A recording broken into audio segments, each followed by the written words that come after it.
देखिए दोस्तों, वार्डरोब की बहुत ही शानदार डिज़ाइन। दिखने में एकदम प्लेन कलर बहुत ही शानदार दिखता है। अंदर पूरा स्ट्रक्चर पत्थर का बना हुआ है जो बहुत ही ड्यूरेबल है। ये हैंगर हो गया। ये पूरा का पूरा स्पेस बहुत ही काम आने वाला है।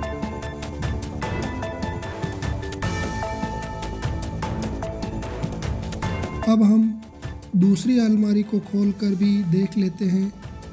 इसके अंदर भी पूरा का पूरा स्ट्रक्चर पत्थर का है, लेकिन इसमें हमने लकड़ी की 2 दराजें फिट की है। इसको हम लॉक भी करेंगे, ऊपर एक लॉक लगा देंगे और दराज में कोई भी इम्पोर्टेंट सामान रख सकते हैं।